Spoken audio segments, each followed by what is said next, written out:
Forsythia is a plant that's known for its bright yellow flower in the early spring.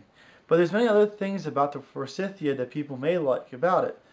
They do have a green leaf to it after they flower, and they are fairly hardy plants.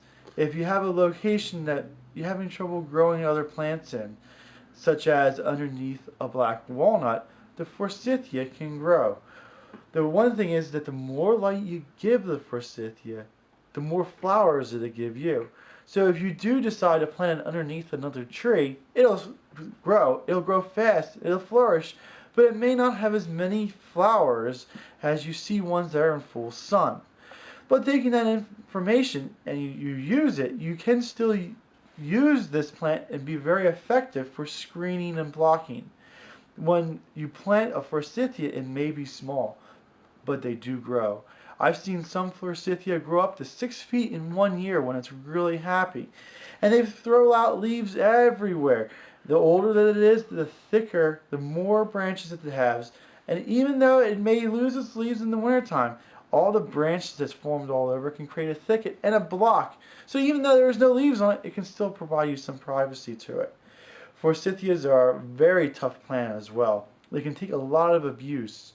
I'm almost 32 years old, and when I was growing up on the nursery, I remember one of our neighbors taking a brush hog and trimming the Forsythia using a brush hog. If you're not familiar with what a brush hog is, that's probably one of the worst instruments you could use for trimming anything.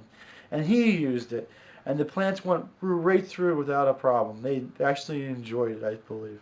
So if you're not very good at growing plants, or in an area where there's a lot of abuse, a lot of kids, or a lot of deer, and you know that the plants are going to get abused, Forsythia might be what you want to go after, because it can take that abuse and continue to grow right through it. Forsythia is easy to grow. It does like moist soils. It can take dry soils as well. It's not as good in the dry soils, but it can tolerate it. It's a very tough plant. The first year you plant them, you might want to water them a little bit. After they're planted, they usually can take care of themselves in almost about any circumstance.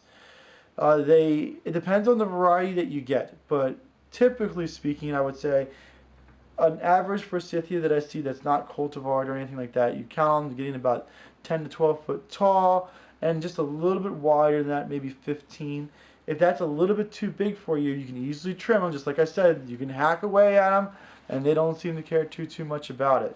If you're not really interested in trimming that much, but you still want the yellow color, I do know there's a couple dwarf varieties of Forsythia that take very little trimming at all. Maybe you don't never even need to trim them, and they still look very nice.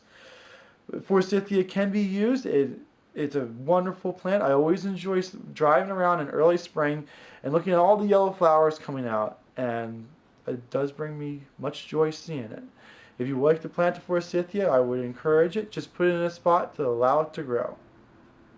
Thank you.